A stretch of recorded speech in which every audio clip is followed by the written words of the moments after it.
You're listening to a podcast, the Eli Castro Show. I am Eli Castro. I am Mike Oquendo. Now, Mike, we had an interesting weekend this past weekend. Yep. We were in Cuba. That's right.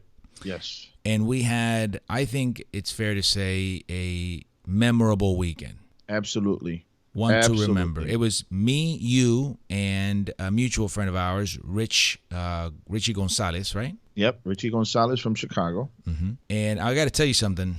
I flew in with him from Miami. I didn't really know what to expect when I arrived there. So, okay, está bien, I'm conservative. I'm going to, wait and see what happens. Este hombre, as soon as he got off the plane and we're walking around the terminal, we haven't even left the airport. He was already raving about it. Oh, bro, I really like this, bro. I love this. Look at this. I'm like, that's a chair. Look at the chair, though, right? It's old and stuff.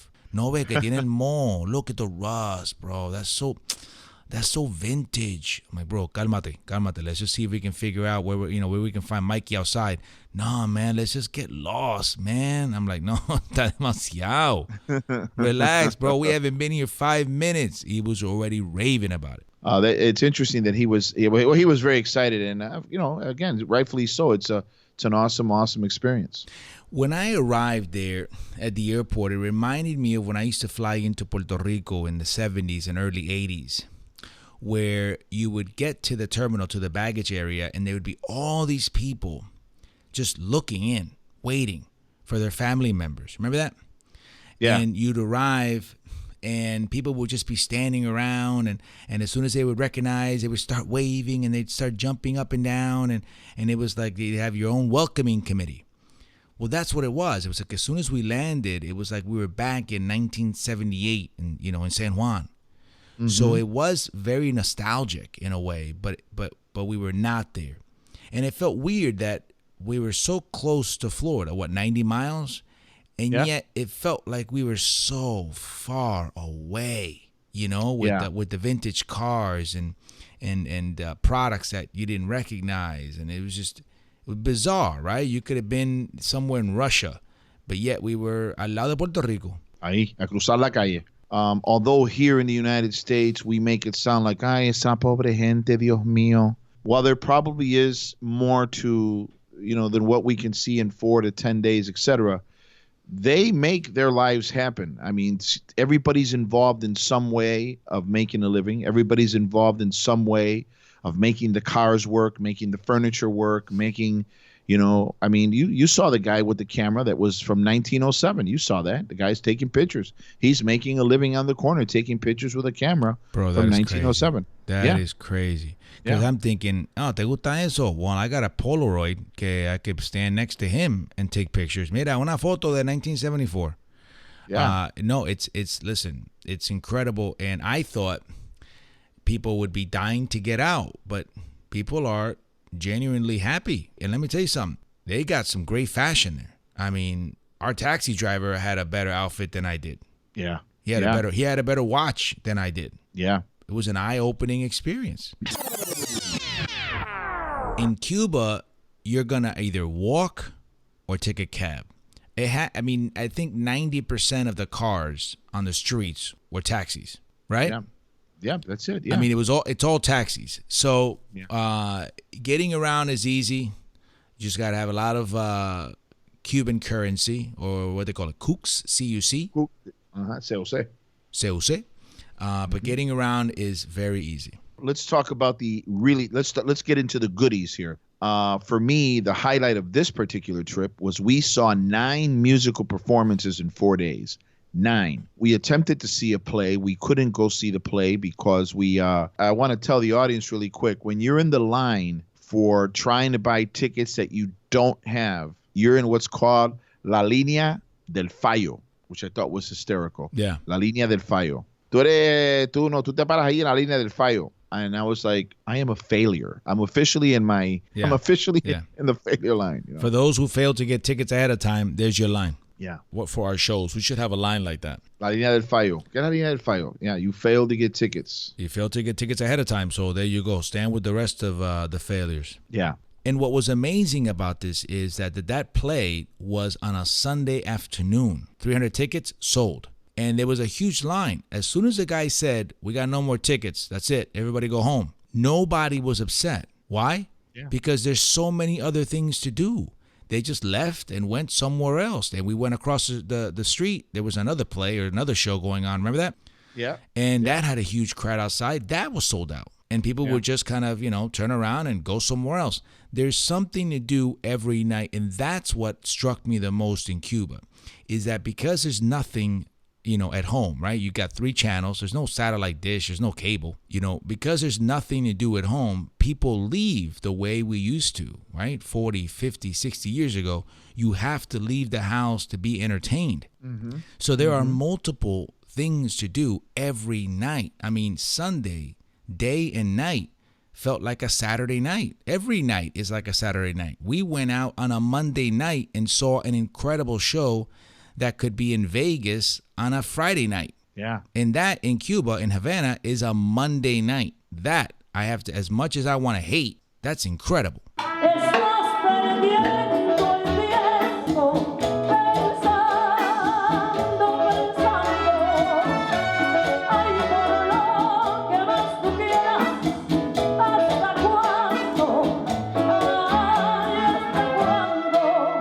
The caliber of entertainment, it's at another level. They don't, everything, whether they're performing whether it's 4 guys on the street or 12 guys in a nightclub, everything is an incredible performance. They don't hold back. Well, these musicians, it's hard to explain. So it's kind of like they're masters. Mm-hmm. It's like if I was a basketball player in a street league in New York City, and I go to an NBA game and I watch. It's just that different. And they make it seem so easy. Like you said, whether they're playing on a street corner or in a nightclub or at a concert, every musician is just at a different level. If I was a musician, I would take a trip to Cuba and make it like a school trip. Go learn, not just to hear the quality of play, but to watch how they play. Yeah. There is a joy and a love that you haven't seen in a long time. I think you noticed it and I noticed it, but what did you think of the fact that over and over and over, nobody had sheet music? Yeah, it was like every song they played was already memorized. Nobody was reaching over and turning the page. That was crazy. Or asking the musical director, espérate, ¿cuál canción vamos a hacer? Hold on, I'm not ready. No, they were, let's go. Now, the music scene was amazing, but let's talk about the food. Yeah, well, a little interesting. If you are a person that is a very picky eater or an impatient eater, Cuba is not for you. I got to tell you. Cuba is not for me. No, that was pretty much you. Well, no, I wouldn't say that, Eli. I just think that this time around, you picked the wrong place to go while trying to watch your diet. It's just, there's nothing wrong with being on a diet. There's nothing wrong with their menu, but the combination, if you're a Weight Watcher, if you're a low carb eater, if you're if you are, Cuba's probably not for you. Or you can get creative, right? You're going to have to look at your plate and decide what you're going to eat and not going to eat. But I want to talk about the pricing for a second. Mm-hmm. I mean, we were paying between $4 and $7 for an entree. La carne, la verdura, arroz, ensalada. I mean, we paid. That was very inexpensive eating. That's the thing, right? You can't go to Cuba with a limited menu because Cuba has a limited menu. Right? Many times when we go to restaurants, you can't assume that because you see something on their menu, they're going to have it. That's right. And that was a new experience, right? Because you'd go in, they'd give you the menu. You go, okay, pues dame el arroz con bistec. No tenemos bistec hoy, fíjate, señor. All right. How about the, tiene el picadillo? No tenemos picadillo hoy. All right. What do you have? You know what I mean? And so the menu wasn't important as much as it was what they had that day because their food is ration. So if you're flexible, you're going to survive. But if you're one of these people that is a very picky, demanding eater, no vaya a Cuba. It's not. It's not going to go well for you. It's not going to go well. Just bring a lot of snacks. from home. You know what I mean? And just rely on some, granola. I would have been living off granola bars all weekend if I had brought them. This is Nature Valley.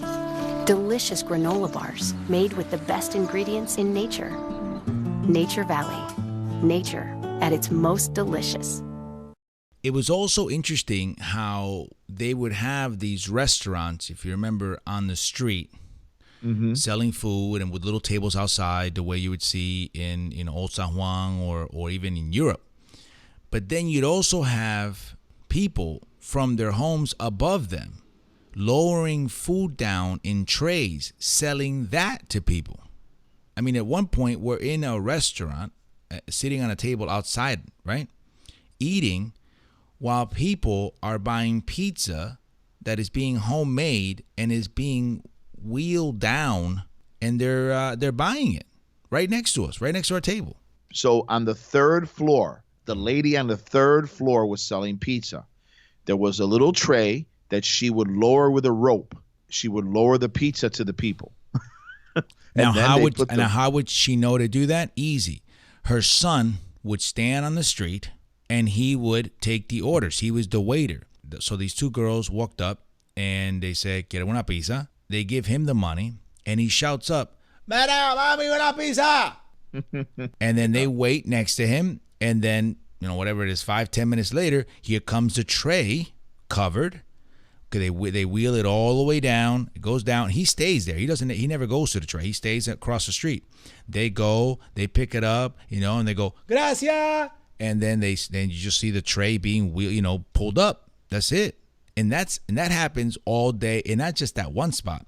That's throughout the city. I mean, just incredible. In Puerto Rico, you can't get that. You imagine you're in Old San Juan in Puerto Rico, and you look up at somebody's house on the third floor. Mira, tienes paradilla. They probably look back. Pues mira, en el restaurante right down the street, Canto de Vago. Pero Bájame 6. Bájame 6, por favor. Te pago a peso, $1, $2 pesos. Let me tell you something. When you go to Cuba with Mikey O, okay, who's already been there, get ready to jog. Because Mikey only knows one speed of walking, and that is accelerated. You're going to walk. So if you see something you want to take a picture of or you want to go in somewhere, make it really quick, because you turn around, Mikey's already on the other side of town. Bro, I pulled hamstrings, calf muscles, back muscles, and I'm a runner, okay? I'm a runner, and my legs were going, ¿qué esto? Para. And you know what? Let's just walk to the airport. So when I laid down that first and second day, my legs were throbbing. Okay? I have no idea how you're not 100 pounds. But did you not see the entire island? No, you're right. You're right. You said it right. I saw the entire island the first hour we were there. We walked the entire island, and you weren't even lost. You were walking with a purpose. That's what upset me. That you actually knew where you were going. It's not like estábamos perdidos. You knew every turn you made. Vámonos por aquí. Ajá. Y ahora por acá. Y ahora por acá. Entonces caminamos 10 millas. And then 20 más. And then las últimas 30 y 100 millas. I'm like, are you kidding me? I haven't even taken one picture.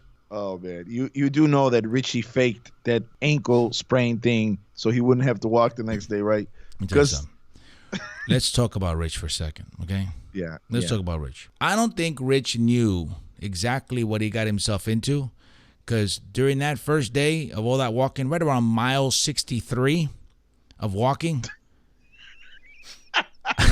I could hear soft whimpering behind me, like, and then I'd look back like, you okay? And he's like, sí, claro, claro. Well, he says, oh, me duele. I think I sprained my ankle. I go, but Rich, I said, there's no swelling. There's no redness. There's no tenderness. No, it's sprained. I go, really? I've never seen a sprained ankle that way, But where did you sprain it? Where did you sprain it? No, mira, que estaba saliendo del baño. And I didn't see el escalón, there was a step and it was kind of dark. And I think I heard something snap. and people were rushing over and everything, and I was like, no, I'm okay, tú sabes. And then the walk he'd do to show us that he had a sprained ankle, remember that? You would think he broke his leg. Oh my God! It was that exaggerated. Like, it was, yeah. and then he'd try to be the hero. No, estoy bien. Just keep going, guys. Keep going. Yeah. And it didn't help that he was chain smoking the whole time he was in Cuba. Oh man, yes he was. One after the other. The man went through 5 packs in 4 days. Yes, he did. You walking 60 to 75 miles a day while chain smoking. I was thinking we're gonna take him back on a stretcher. Vámonos. He's gonna take up the last 6 rows of American Airlines flight 6822. He'll probably be laying on a stretcher con un cigarrillo en la boca. You know what I mean? Newport filter cigarettes. Newport smokes fresher than any other menthol cigarette. Newport filter cigarettes. More refreshing to begin with, more refreshing all the way. We were walking, we kept walking.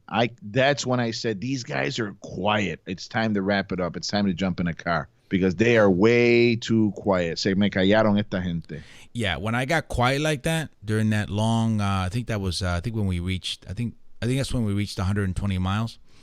I was quiet because I was angry. Like at that point, it felt like I was traveling with mommy and papi. You know, where you have no control of your destination.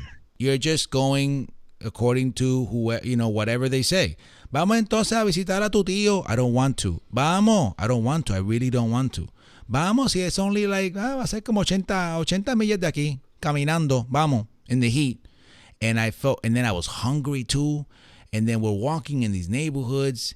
And, I'm looking up and seeing if I see any trays being wheeled down. Tú sabes, just anything. Y no había nada. Well, we finally found food. ¿Qué era? Porquería, sweets, right? Bizcochito, dulce. What did you have? The little... I had what they call un tornado. Mira eso. Tornado. But let me explain the tornado because I've never seen it here. So if anybody knows where I can get this, please let me know. It was a rolled puff pastry with a film of chocolate and a film of pasta de guayaba. So picture a tubular puff pastry.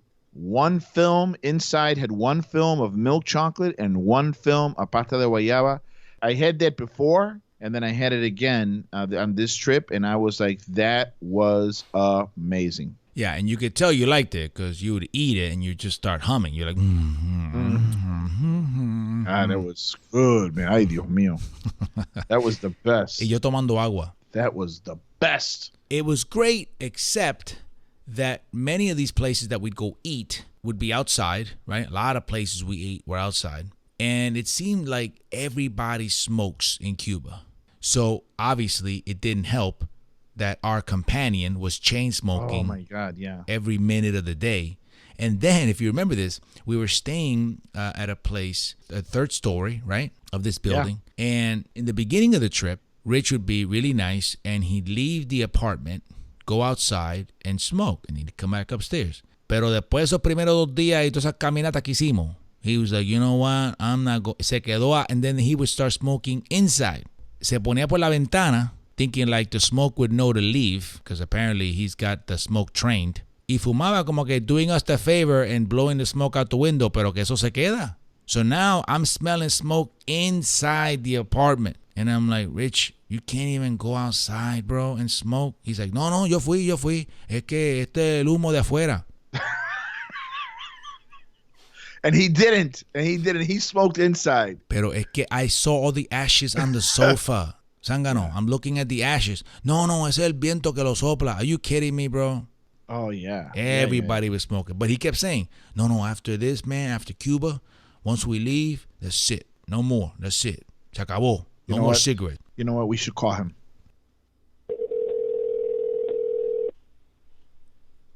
Hello? Rich, what's up, man? Good, brother. What's going on, man? How are you? Really good, man. How you been? Good. Mike? Good to hear. Richie Rich, man. Listen, bro, really quick. Did you, no cigarettes, right? Well, I'm gonna tell you right now. I cheated on the airport. I smoked on the airport. So, but yeah, after that, it's cool. The Cuban airport or the American airport? The Cuban airport. Oh, okay. So, but in America, you haven't smoked a cigarette since you've been back, right? America, I've been good. I've been a good kid. Rich, tell us the best part of the Cuban experience for you. Tell us about it. Honestly, the best part of the Cuban experience was meeting those people, man. They were humble people. I have a complete different opinion about Cuban folks, man. So, and I was telling the whole station about this. I told everybody in the station that Cuba probably it's probably the most hospitable place I've ever been in my entire life. And to me, that is huge. The way these people, they are humble. They are humble to the core. I think that would be the biggest thing that we could tell anybody about Cuba, because, you know, there's a bad perception. And you had said on your show, Mike, they talked about Gestapo following you and stuff like that. You have all the liberties of the world, and these people are just tremenda gente, and you would never get that by meeting people from Cuba here. You would just say, okay, you know, they're nice people, but when you go there, they are just incredible people. Stop it, Rich. Look, I got a question for you. It's not CNN. Yeah, relax. Listen, cálmate. Dude, this is how Rich Gonzalez speaks all the time, my brother. Cálmate. Listen, I got a question. Very, very, very pleased with how those people treated us, man. Cálmate. I don't think I'll ever get that anywhere. Cálmate. I got a question. Ay, Dios mío. Mira, I got a question for you. How's that ankle? It's still bad, man. It still hurts. Yeah, right.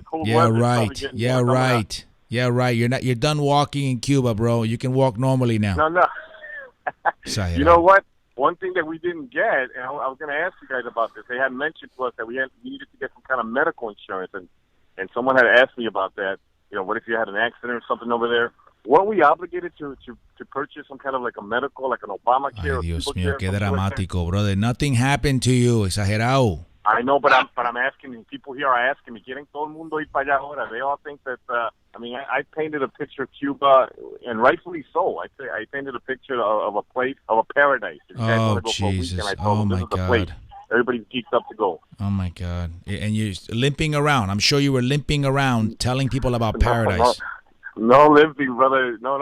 Of course you were limping, exagerado, because nothing happened to your ankle, dramático. Of course you were limping. Rich, you faked an injury. You faked an injury so you wouldn't have to walk anymore. Boom. Yeah, that's what the Cuban people told us. Ese no tiene nada. Ese tipo ahí lo que le hace falta que es su cigarrillo. No, I got that pain right now, but I think it's the cold weather. Oh, I might have a hairline fraction there or some shit like that. God. Rich. I mean, you know, I'm all about work and stuff like that, and I got to tell you guys, I had a great time going there. I really needed this. Even Betsy's like, damn, dude, you came back energized, feeling new, and I do, man. It was a great experience. Limpiate la casa.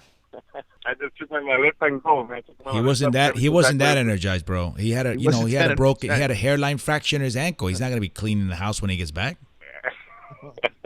It was a great time, and I'll never forget this experience, man. I'm telling you guys that right now. And that goes to say, man, this must be some boring guy, man. But I just had such a great time, guys. I really, really did. Oh my God, cálmate. Now, what you haven't said is, the best part of that trip was sharing a weekend with my two good friends, Michael Kendo and Eli Castro. The camaraderie, the love that these guys gave me. We stuck together like a family through thick and thin. You haven't said that. Damn, Mike, you know what? Those were the next words out of me, bro. You should go into a different business, man. You just read my mind. Oh my God. Those were the next words coming out of my mouth, bro. The cohesiveness that we had. Ay, Dios mío. Can I cut this guy off? We shared, man. Mira, cálmate. Yo soy político, ¿oíste? You know what? Hold on. Attention, focus. You know what Rich sounds like? Remember when we were teenagers and one of your boys would fall in love? Yeah. And all he would talk about is the girl. Yo, es que you don't understand the way she makes me feel. It's just that sometimes when I just look at her, it's just like I get goosebumps in places I didn't know I had goosebumps.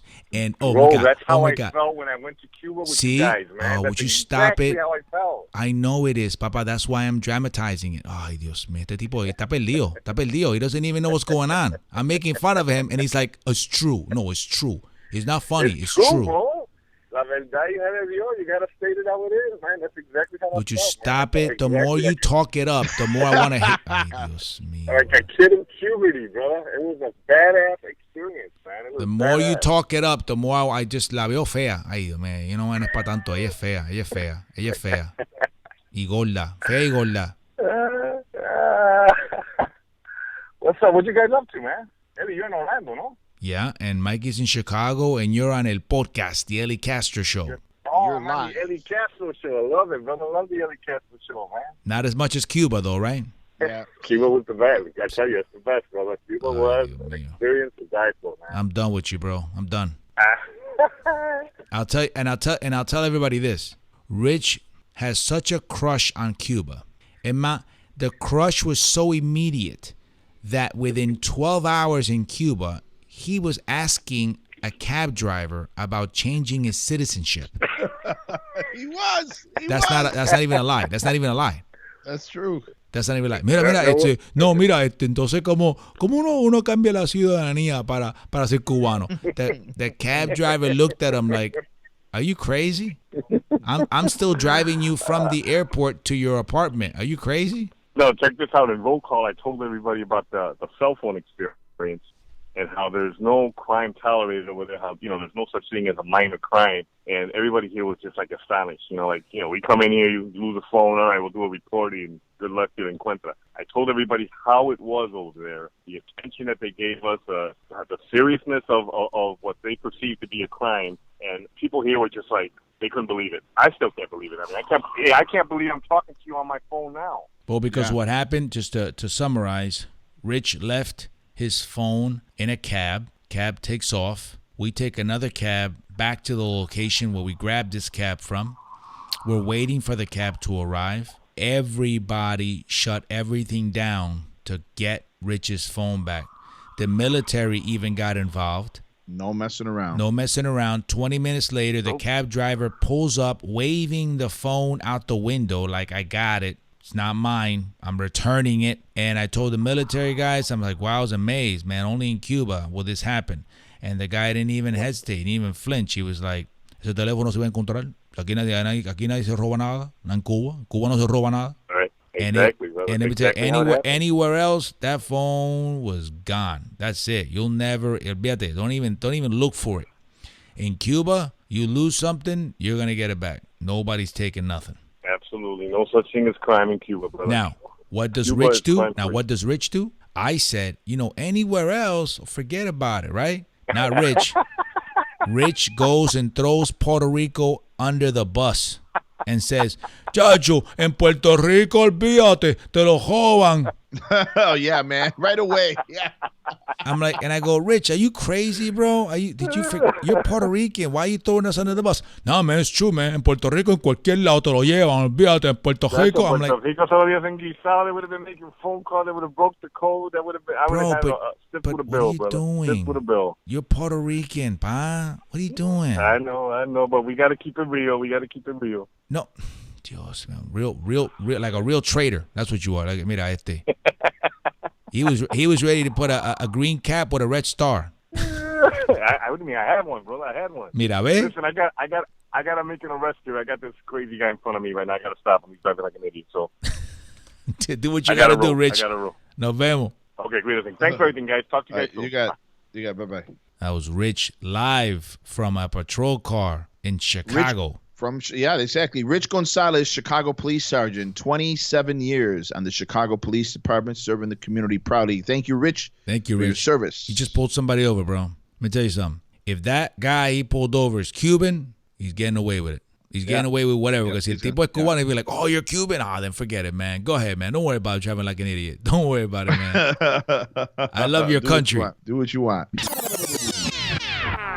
And that's el podcast, the Eli Castro Show. I'm Mike Oquendo, Mikey O. Gracias, mi gente. We hope to catch you soon next week in Chicago with Eli Castro's El Show on the 20th and 21st in Chicago at the Star Theater. And then he'll be with the Salsa Festival on Sunday the 22nd in Chicago as well. That's going to be a lot of fun. And for other events that Mike is involved with, go to MikeyOComedy.com. For more information on my shows, go to EliCastro.com. Gracias, mi gente. Hablamos pronto. Y mi gente, don't forget, life is so much better when you're laughing. Gracias.